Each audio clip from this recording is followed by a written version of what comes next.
Jai Pasupatinath, Jai Mata Bhuvaneswari, Jai Guru Gorakhnath. Dear listeners and viewers, today we are going to take you towards Bhuvaneswari temple. This is the temple of the Divine Mother, Goddess Bhuvaneswari. You might have heard in Hindu scriptures, in the ancient culture of Sanatana Dharma, there are 10 goddesses, major 10 goddesses, which is known as Das Mahavidya. So Goddess Bhuvaneswari is one of the fourth goddess of this 10 Mahavidya. So we are already here inside the premises of Goddess Bhuvaneswari. You can see this temple. These pigeons are taking their food. People, the devotees whoever come to have darshans of Goddess Bhuvaneswari, they would love to feed the pigeons. You can see here, firstly, God Ganeshji. So in Hindu culture, Lord Ganesh is firstly worshipped. It is said he has got the blessings, the special boon from his father Lord Shiva to be worshipped as a first god. Then only we start. The people whoever come to Hindu temples, firstly they would invoke, they would chant some mantras, some chants of Lord Ganesh. Then they would proceed to the other god and goddesses that they are going to worship and invoke. So here we are now in front of the Bhuvaneswari, Goddess Bhuvaneswari temple. Inside this temple you can see there are two idols fixed onto the outside, and in the inner core there is a cave, and it is said inside that cave there is a special idol of Goddess Bhuvaneswari. And she is considered as the wife of Goddess Bhuvaneswari is considered as the wife of one of the form of Lord Shiva, Lord Pasupatinath. He is called Damodareswar. So Goddess Bhuvaneswari is the wife of Lord Damodareswar. And this is what it is said, And as the scriptures suggest us, and as we have talked to the elderly people out here, and even the main priest of this temple currently, and what he said is, in the ancient time there was a very advanced yogi, very advanced priest named Bandhudatta Karmacharya. And he had the divine power, he had the cosmic power. With Divine Mother Bhuvaneswari, he used to play the dice, because the mother was so happy with him by seeing his devotion, by seeing his surrender, and by seeing his ritualistic performance that he used to do for the Goddess Bhuvaneswari. And once it so happened, like one day he was worshipping, he worshipped to the Goddess Bhuvaneswari, and he was playing the dice, and the room was closed, and all of a sudden the Divine Mother said to the priest, "Dear my son, my beloved priest, I want one thing from your side. Can you please give?" So when the priest promised whatever the Divine Mother asked him, and he had promised to offer to the Divine Mother, and Divine Mother asked him, "Please give me a sacrifice of a he-goat." And that's what she asked, and the priest promised to give that. And as soon as he turns back, he finds a goat, and he sacrificed that goat in front of the Divine Mother, and she was very pleased. And when he turned back after playing the dice, he found his own boy was dead. His own son was dead. The only one son was dead, and he was so much worried that the Divine Mother, in a way, had taken his examinations of his surrender, of his devotion to the Divine Mother. And when he was sad, that Divine Mother understood, and she said, You don't have to worry. You just keep the dead body of your son into the locked room in your home, and you go to the south directions, and you find one kalash, one special small pitcher, and inside that pitcher you would find one nectar. That nectar would make your son alive again. That was the boon, special boon given by the Divine Mother. And he went in search of that kalasha, that small pitcher made up of the silver. And he said, before going to that directions, he said to his wife, "For a few days I am going out of the home, so please don't open this room." And he kept the dead bodies of his son inside that room, and he went towards that direction. After some days he happened to find this small pitcher where he found the nectar, and he was returning back quickly as soon as possible to make his son alive, but when he reached to the place called Bhuvaneswari now in Kathmandu valley, and he happened to listen some people returning from Pashupatinath Jatra. There was a Tirsul Jatra, which I would explain you later on, and these people were making noise, and he asked to these people, what are you doing, where are you from, and why are you shouting in a very sad way. And they said, we were just there in the Pashupatinath to visit the Tirsul Jatra, but unfortunately there was a unexpected death of one small boy who was the son of Bandhu Datta Karmachari, one of the great pujari, and his son was dead there. That's what they said, and when he listened that his own son was already taken to the crematory and he was burnt. He was so sad because he was planning to feed that nectar. He was planning to sprinkle that nectar onto the dead body of his son, and he was planning to make him alive, But when these people said him that a small boy was already burnt away into the grave, and he was very sad, and he immediately became unconscious. He was fainted out there. So when he was being fainted, that pitcher, that small kalash was spilled over,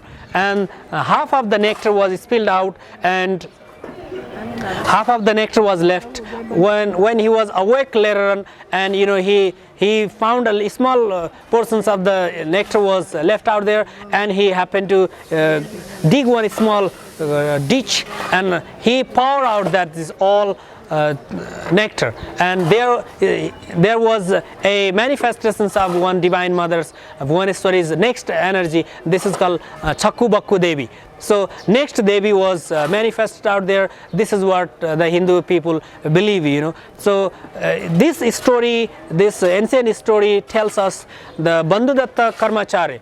Bandhu Datta Karmachari, the great priest, was so much devoted to the Divine Mother Bhuvaneswari, and he had so much devotion that he could play the dice with the Divine Mother, and that was his power, that was his devotions, And the Divine Mother herself, after examinations, was so happy, and she had also the power to make that dead son of priest alive again. So that was the power, that was the connectivity between Bandhu Datta Karmachari, the priest, and the Divine Mother, So by this story we can learn we should have the devotions to the goddess Bhuvaneswari, and she is also very powerful. She can give us so much of blessings, and currently also so many devotees every day they come to visit Pashupatinath, and they would visit Bhuvaneswari temple. So we would like to request all of the Hindus people, basically the Nepalese people who are living around the world, whenever you visit the Pashupatinath temple, please do come here into the Bhuvaneswari temple. It is into the southwest directions, a little far from Pashupatinath temple.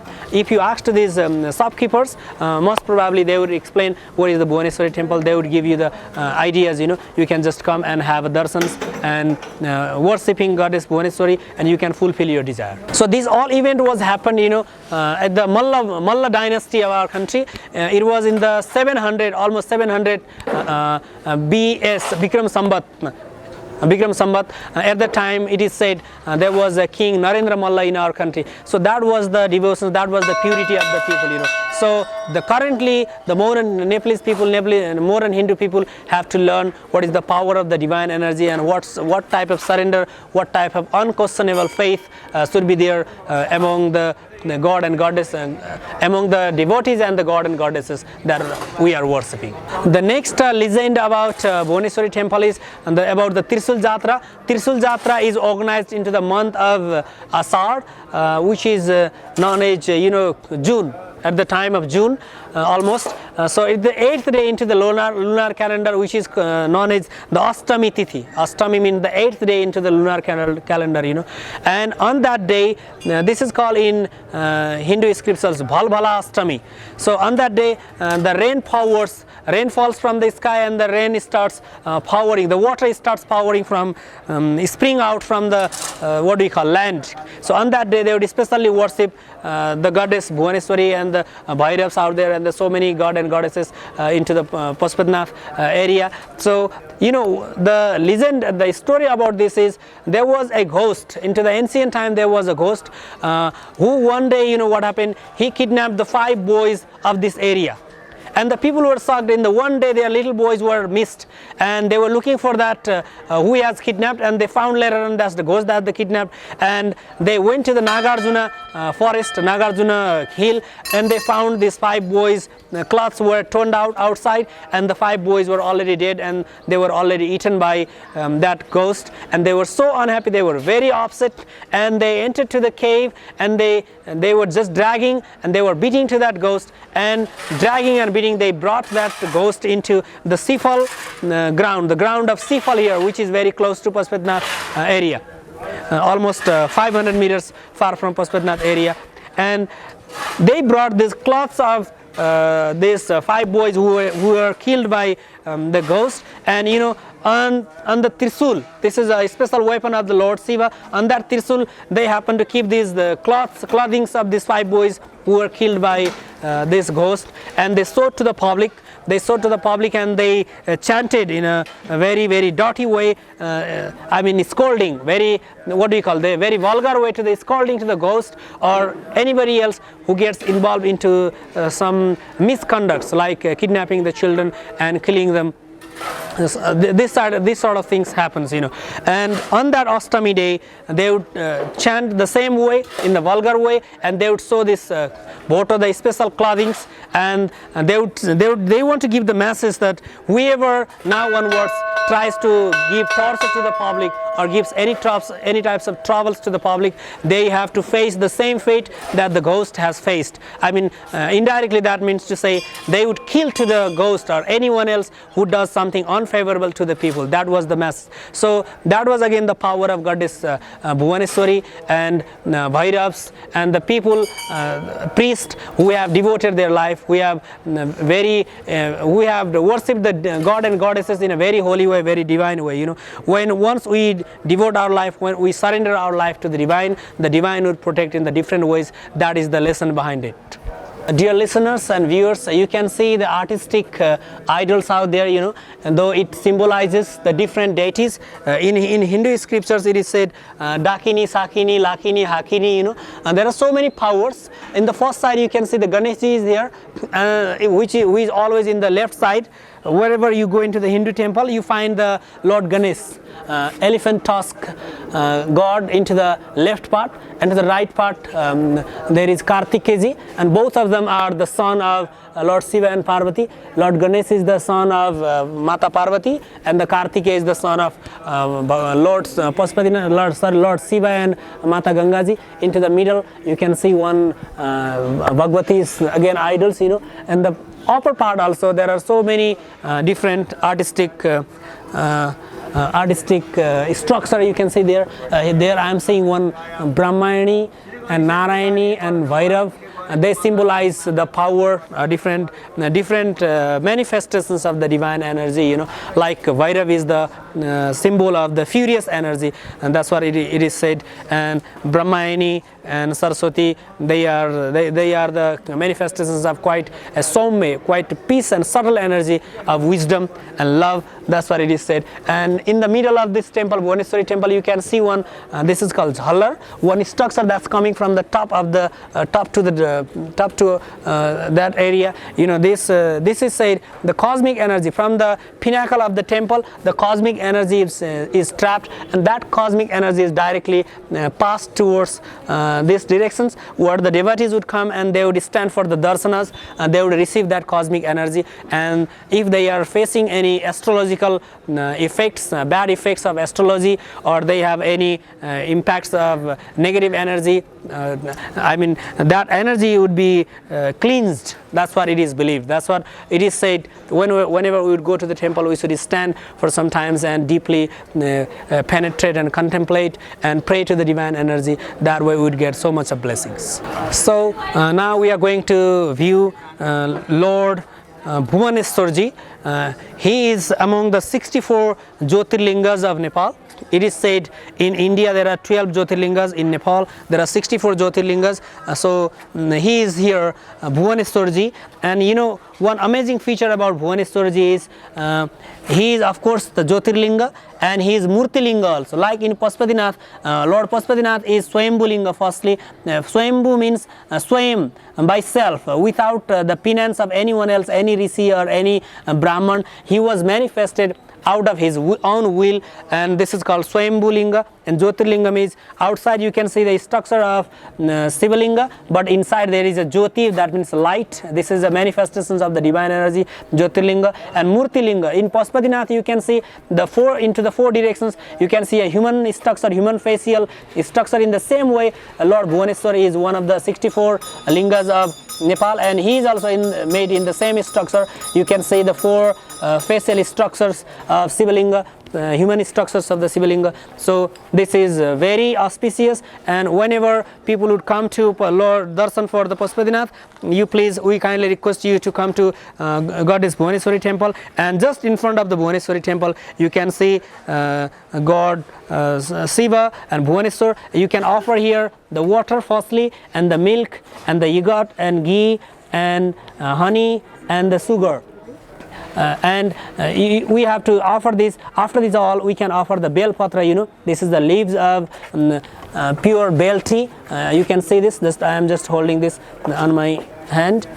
So we have to offer this in this way. This is the way to offer bel patra, I mean leaves of the bel tree, to the Lord Shiva, and offering our salutations and greetings, ovations, and that way Lord Shiva would be very happy, and he gives us so many blessings, so much of boons. And in front of Lord Shiva, Shivalinga, you can always see the Nandi Maharaj, the his, what do we call, the vehicle, Lord Shiva's vehicle, which is amazing to understand to the human understanding, you know, human mind, but it is a very subtlest energy. In the Kailas also, Lord Shiva just lives with his Nandi, and without Nandi's permission, without permissions of Ganeshji and Kartike, we cannot enter Lord Shiva's temple. He would not be pleased. So whenever we visit Lord Shiva and we worship Shivalinga, we have to worship Nandiji and Ganesh and Kartikeji also. Thank you.